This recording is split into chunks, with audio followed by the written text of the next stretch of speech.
Chef, j'ai rien à signaler pour l'instant, il n'y a aucun suspect. Headshot.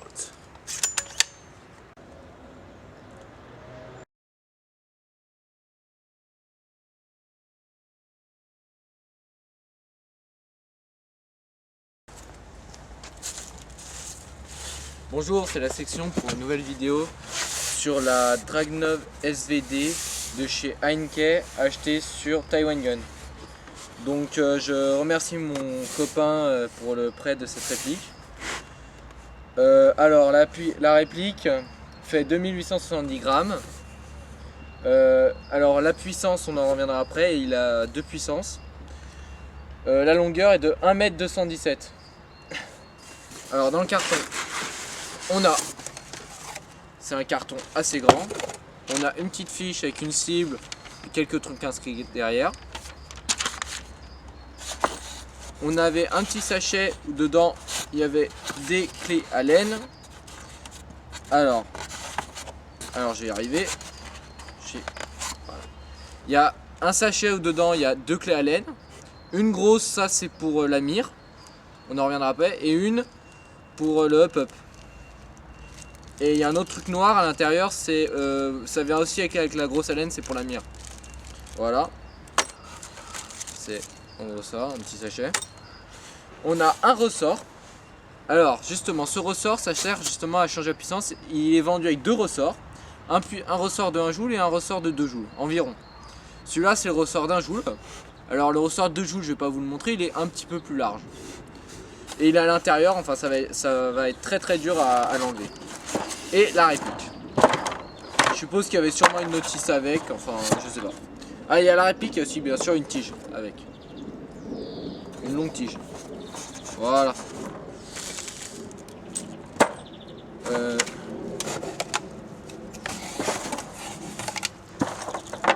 Alors on va fermer ça. La réplique. Alors la réplique elle est assez grande. Alors la réplique elle est toute en ABS, tout en métal justement, sauf le garde-main qui est en ABS, juste le garde-main et la crosse et la poignée. La crosse et la poignée. Le up-up. Alors le up-up, pour le up-up, ça va être un peu plus chaud. Alors le up-up, on a un petit teuteux ici, on l'enlève et on peut enlever le haut ici. Et normalement, après il faut armer la culasse. Voilà, et là normalement quand on arme la culasse, sur le truc on a un petit trou et on peut tourner avec la clé Allen. C'est super dur à configurer le hop-up sur la Dragnov, il est très long. J'en profite que si on dévisse tout ça, normalement c'est ce ressort qu'on doit changer. Celui-là, on voit, je sais pas si on voit bien, bref. Enfin bon, donc après on laisse ici pour remettre le cache, on le met. Alors je sens que ça va me faire chier, j'ai mis du temps à le remettre. Ah voilà, c'est bon, je l'ai remis. Les mires, alors on a une mire avant qui est réglable ici, comme c'est les mires AK ici. Voilà, donc bon là je l'ai mis à fond, bon faut que je le laisse là. Et une autre mire à la mire à l'avant. Ça c'est plutôt le front sight qui est possible d'être réglé avec ça, avec ce truc qui est réglable. Alors les attaches sangles, on en a un ici, un trou ici. Voilà, je sais pas si vous voyez. Un autre, on peut attacher aussi un dans la crosse là, sur ce truc, et c'est tout. Il y a que ça. Alors pour la sécurité, alors là on peut tirer, c'est comme les AK aussi, et là normalement on est en sécu. Voilà, on a un système comme AK. La crosse bien sûr n'est pas pliable, c'est pas comme pas mal d'autres répliques où la crosse peut se plier. Bon bah là en même temps c'est un sniper, c'est normal que ça peut pas se plier, c'est normal. Alors le chargeur est tout en métal, bien sûr, est fait tout en métal. C'est un chargeur, il est vendu avec un chargeur low cap, de 70 billes, si je me 50 billes pardon, si je me trompe pas. Et c'est un low cap. Un low cap, ça veut dire sans molette. Ça veut dire avec, généralement, on peut les mettre les billes à la main ou encore mieux avec un cricket. Voilà. C'était pour le chargeur. C'est mieux un low cap pour un sniper parce que c'est plutôt discret quand même pour un sniper. Et avant, ils en vendaient des hit cap, mais moi je trouve ça mieux. Alors l'accoudoir. Ici, il est vendu avec un accoudoir qu'on peut enlever, bien sûr, en appuyant là. Voilà, on peut l'enlever. Voilà, mais bon, je le laisse, même si j'aime pas trop. Enfin, en même temps, c'est pas trop le mien. Voilà. L'accoudoir est possible de l'enlever, donc pour le confort, c'est un peu mieux. Voilà. Alors cette réplique, elle a été achetée à 89 € sur Taiwan Gun. Franchement, c'est pas un jouet, et pour le prix qu'il a été payé, franchement c'est un bon rapport qualité-prix. C'est sur Taiwan Gun. Quand même, il peut aller en mettant l'autre ressort à 2 joules. Elle est super précise, ça faut le dire. Elle est super précise, elle est très puissante. Franchement, c'est pas un jouet. Et elle est vraiment pas chère. Voilà. Voilà, c'est tout ce que j'ai dit. Aussi, alors j'en profite parce que j'ai pas pris le truc. J'ai dévissé j'ai enlevé le front sight, c'est ça, cette partie là, ce truc, pour voir si je pouvais mettre un silencieux sur cette réplique. Et je suis tombé sur rien du tout, pas de vis en tout cas. Du coup, j'en ai conclu qu'on peut pas en mettre de silencieux.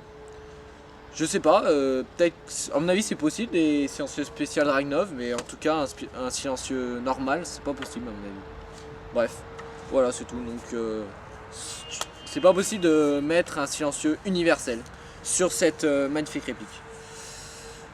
Alors qu'est-ce que voilà, là ça c'est le ressort 1 joule, le ressort 2 joules. Ah oui, aussi le rail. Sur le côté il y a un rail dessus. Ici, qui sert à mettre soit la lunette spéciale Dragnov qui coûte quand même 130 €. Et c'est sûr, bon, à mon avis, pour 130 €, j'imagine que c'est une bonne lunette, mais qui coûte quand même très cher. Donc, ou soit, c'est possible de mettre un rail AK qui coûte bien sûr moins cher. Je crois que le rail AK il coûte entre 20 et 30 €. Et c'est un rail AK, et dessus on peut mettre une lunette. Et une lunette normale, bon voilà. Le problème, bon, c'est un rail AK et enfin bon, c'est pas super. Il y a quand même un grand écart parce qu'il est quand même la lunette elle sera genre ici, enfin elle sera très haute. Enfin bon, le pop faudra bien le mettre à fond. Voilà. Le défaut de cette réplique, c'est que avec le ressort de joule, faut beaucoup tirer. C'est ce qui est très dérangeant pour cette réplique. Enfin bon, celui d'un joule, il faut bien sûr faut moins tirer, mais bon. Franchement, pour une réplique Spring, ce qui est dommage, c'est qu'il y a juste un truc, il faut pousser comme ça et ça fait pas du bien aux mains. Enfin bon, c'est pas super, c'est pas voilà. C'est pas le j'ai un trou de mémoire, c'est bon. Le truc spécial pour les snipers. Voilà, je crois que j'ai tout dit sur cette réplique. A plus pour le test de tir. Alors pour le test de tir, j'ai tiré juste sur un simple fusil de fête foraine que j'ai eu en plastique tout défoncé sur un arbre. Voilà, juste pour montrer sa puissance. J'ai essayé de tirer sans lunettes, hein. C'est pas sûr que je l'ai. Enfin bon, faut essayer.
Maintenant je vais essayer de tirer de près pour vous montrer l'impact sur cette réplique de fête foraine. Voilà, alors pour vous montrer que c'est pas un jouet, je vais vraiment tirer dessus devant. Voilà l'impact. Voilà, bah un trou qui a transpercé des deux côtés. Ah non, il était déjà fait, je pense, le gros.